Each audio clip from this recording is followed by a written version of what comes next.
untuk mendapat redha Allah Subhanahu wa taala dengan pelbagai bentuk takdir masing-masing.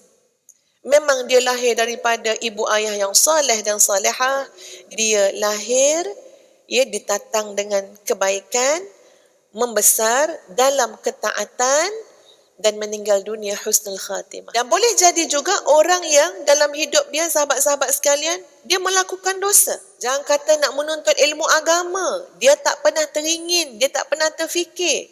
Yang diinginkan tiap-tiap kali bangun pagi adalah untuk menambah kejahatan dan maksiat dia kepada Allah Subhanahu wa taala. Siapa yang boleh halang sekiranya Allah Subhanahu wa taala ingin memberi hidayah kepada dia?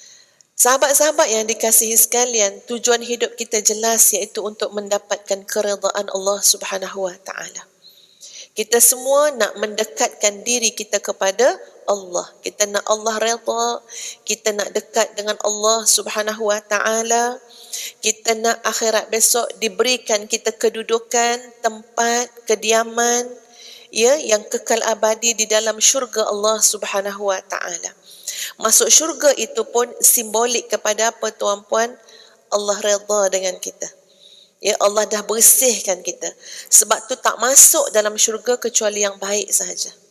Bahkan kalau tak baik lagi, kalau masih terpalit dengan dosa lagi, ada golongan yang dibersihkan terlebih dahulu dalam api neraka Jahannam. Wal-iyazubillah, kita tak nak macam tu. Tapi dibersihkan dulu daripada dosa-dosanya. Dicelup dulu dalam air, sejenis makna air sebelum masuk ke dalam syurga Allah Subhanahu wa taala, sebab syurga ni tidak untuk yang tidak baik.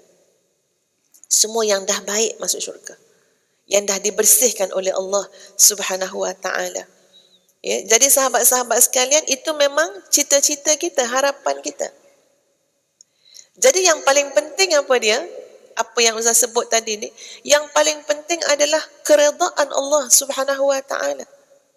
Dan kita tak tahu, sahabat-sahabat, setiap kita ni macam mana perjalanan takdir masing-masing. Mungkin pada bacaan kita, pada tanggapan kita, oh Allah akan redha ke aku kalau aku ni lahir-lahir je solehah dah. Lahir solehah, remaja solehah, mak solehah. Ini mak solehah ni anak nama solehah. Masa jadi mak pun solehah, masa jadi nenek solehah, mati pun sebagai orang yang solehah. Kita fikir itulah perjalanan hidup ahli syurga. Tapi kita jangan lupa, sahabat-sahabat sekalian, terlalu banyak ragam, kerenah ataupun sulaman takdir yang Allah Subhanahu wa taala takdirkan kepada hamba-hambanya, dan kita boleh belajar daripada kisah-kisah hidup orang lain. Boleh jadi iktibar kepada kita. Bukankah di sana kita belajar daripada apa yang diterangkan oleh Nabi SAW, bahawa di sana ada seorang laki-laki yang telah membunuh 99 orang. Ya Allah, tak dapat saya nak bayang, sahabat-sahabat. Kita terlanggar kucing pun trauma. Terlanggar, bukan kata bunuh kucing, terlanggar kucing. Siapa pernah langgar kucing? Siapa pernah langgar kucing? Angkat tangan. Trauma tau. Mau seminggu juga. Jangan kata nak bunuh orang. Kucing pun kita takkan bunuh. Kita tak sengaja pun kita takut dah. Ini luar biasa orang yang boleh bunuh 99 orang ni. Memang, ini hati macam mana ni? Tapi Masya Allah, Subhanallah, rahmat dan keampunan Allah Subhanahu wa ta'ala lebih luas daripada kemurkaan Allah. Lalu, ini cerita yang tuan-puan dah tahu, tapi saya nak segarkan balik untuk melihat macam mana kita nak faham kepada hikmah ini. Dia masih mencari harapan. Untuk apa dia? Untuk kembali kepada Allah Subhanahu wa ta'ala, memikul dosa bunuh 99 orang. Tuan-puan, percayalah, azab memikul dosa ni sangat sakit. Masya Allah. Kita tak boleh bayang trauma bunuh 99 orang. Tak boleh nak bayang. Azab memikul dosa ni kesakitan yang tak dapat nak diceritakan kecuali oleh orang yang mungkin pernah melaluinya. Mungkin ada orang pernah berzina, tuan-puan sekalian. Bahkan mengandung. Bahkan kemudian gugurkan anak. Kalau dia bertaubat kepada Allah Subhanahu Wa Taala, kalau dia diberikan kesedaran oleh Allah Subhanahu Wa Taala, Masya Allah, tak boleh nak bayang macam mana lintasan-lintasan dosa zina yang dia pernah buat, ketika mana datang dalam fikiran dan hati dia, macam mana azab yang dia tanggung.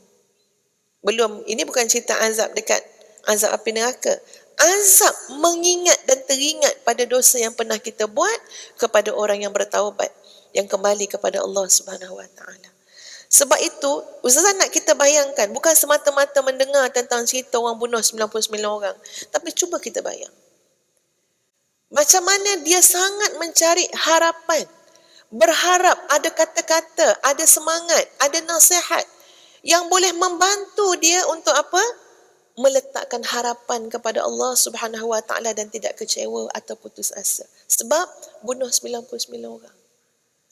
Macam mana nak tanggung benda tu? Sebab itu bila dia bertanya kepada seseorang yang kemudiannya berkata, 99 orang dah bunuh, mana ada orang nak ampun? Tuhan mana nak ampun? Kira bunuh seorang pun teruk. Contoh macam tu lah. Apa jadi? Kira cukup 100 je lah. Cukup kan 100? Bunuh sekali. Bayangkan tuan-tuan dan puan-puan sekalian. Tetapi ketika mana dia bertemu dengan seorang alim yang memberikan harapan kepada dia, yang menceritakan kepada dia, meyakinkan kepada dia tentang Allah Subhanahu Wa Taala, At-Tawwab, Al-Ghaffar, yang Maha Pengampun, yang Maha menerima taubat. Ya, tapi kamu hijrahlah, tinggalkanlah tempat yang tidak baik, lingkungan yang tidak baik. Dan Masya Allah, Subhanallah, tuan-puan sekalian, bertemu dia dengan kematian setelah dia bertaubat, dan Allah menerima taubat dia. Ini kita kena lihat, ya, kita kena rasakan, terutama pada orang yang terjebak dengan maksiat dan dosa, yang buat salah. Ya, kadang-kadang lingkungan kita, orang keliling kita tu duk sebut-sebut kesalahan-kesalahan kita.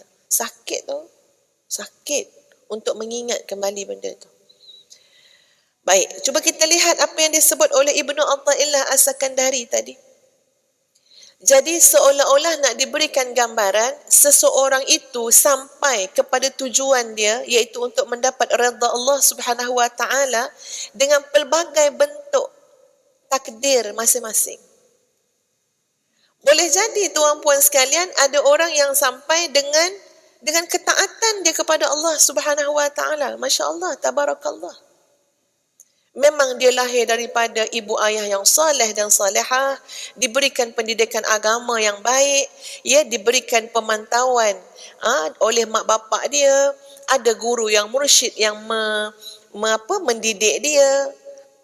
Maknanya kalau kita nak sebut sejarah hidup seseorang ini, contohlah, ya, siapa-siapa pun boleh jadi seseorang itu, yang kita nampak memang dia lahir, ya, ditatang dengan kebaikan, membesar dalam ketaatan, dan meninggal dunia husnul khatimah. Boleh jadi.